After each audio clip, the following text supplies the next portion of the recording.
Hello friends, అందరికీ నమస్కారం. Welcome back to our channel passion and fashion by Sindhu. ఈ video చూస్తున్న వ్యూవర్స్ అందరికీ ఒక చిన్న రిక్వెస్ట్ అండి. నా ఛానల్ని ఫస్ట్ టైం విజిట్ చేసినట్టయితే సబ్స్క్రైబ్ చేసుకోండి. అలాగే మోర్ వీడియో అప్డేట్స్ కోసం పక్కన బెల్ ఐకాన్ని కూడా యాక్టివేట్ చేసుకోండి. ఇవాళ నేను చూపించబోయే రెసిపీ సీజన్తో సంబంధం లేకుండా, అకేషన్తో సంబంధం లేకుండా ఎప్పుడైనా చాలా క్విక్గా ఇన్స్టెంట్గా ఇంట్లో ప్రిపేర్ చేసుకుని ఒక మంచి డెజర్ట్ రెసిపీ.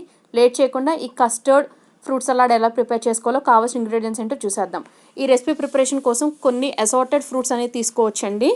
నేను ఇక్కడ ఒక పొమగ్రనేట్, ఒక యాపిల్, ఫ్యూ గ్రేప్స్ తీసుకున్నాను. అలాగే కస్టర్డ్ పౌడర్ అనేది మనకి మార్కెట్లో అన్ని సూపర్ మార్కెట్స్లో అవైలబుల్గా ఉంటుంది. సో అదొకటి తెచ్చి పెట్టుకోవాలి మనం. డిఫరెంట్ ఫ్లేవర్స్ అవైలబుల్ ఉంటాయండి. నేనైతే ఇక్కడ వెనిలా బేస్డ్ ఫ్లేవర్ తీసుకున్నాను.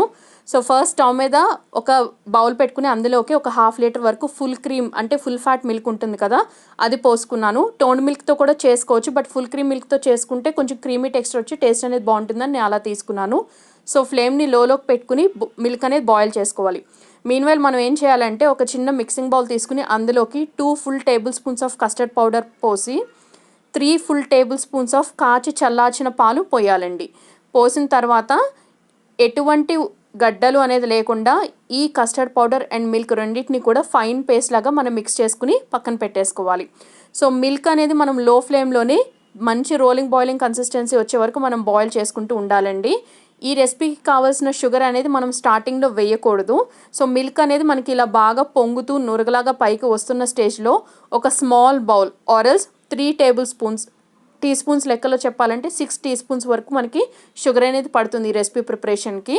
నేను చెప్పే మెజర్మెంట్ కేవలం 1/2 లీటర్ మిల్క్కి మాత్రమేనండి. మీరు ప్రిపేర్ చేయాలనుకున్న క్వాంటిటీని బట్టి మిల్క్ క్వాంటిటీ ఇంక్రీజ్ అయితే షుగర్ క్వాంటిటీ కూడా ఇంక్రీజ్ చేసుకోండి. అలాగే మీరు మిల్క్ క్వాంటిటీ తక్కువ తీసుకున్నట్టయితే షుగర్ క్వాంటిటీ కూడా తక్కువ తీసుకోండి. మరీ టూ మచ్ ఆఫ్ స్వీట్నెస్ ఉన్నా కూడా ఈ రెసిపీ అనేది బాగోదు. సో కరెక్ట్ మెజర్మెంట్తో తీసుకుంటేనే టేస్ట్ అనేది పర్ఫెక్ట్గా వచ్చి అందరూ రెసిపీని ఎంజాయ్ చేయగలరు. సో మిల్క్ అనేది మనకి బాగా ఇలా రోలింగ్ బాయిలింగ్ వచ్చి పైకి మరుగుతున్నప్పుడు ముందుగా మనం రెడీ చేసి పెట్టుకున్నటువంటి కస్టర్డ్ పేస్ట్ని ఇందులోకి పోసేసి కంటిన్యూస్గా మిక్స్ చేస్తూ ఉండాలండి. ఇన్ కేస్ మనం మిక్స్ చేయనట్టయితే కస్టర్డ్ పౌడర్ అనేది త్వరగా చిక్కబడిపోయి మనకి గడ్డలు అనేది ఫామ్ అయిపోతుంది. సో కంటిన్యూస్గా ఒక లో ఫ్లేమ్లోనే 2 to 3 మినిట్స్ పాటు మిక్స్ చేసుకున్న తర్వాత ఫ్లేమ్ని టర్న్ ఆఫ్ చేసేసి నార్మల్ రూమ్ టెంపరేచర్ వచ్చే వరకు కంప్లీట్గా మనం దాన్ని కూల్ చేసేసుకోవాలి. సో నార్మల్ రూమ్ టెంపరేచర్ వచ్చేసిన తర్వాత మనం దాన్ని రిఫ్రిజిరేట్ చేసేసుకోవాలి ఒక 2 to 3 అవర్స్ పాటు.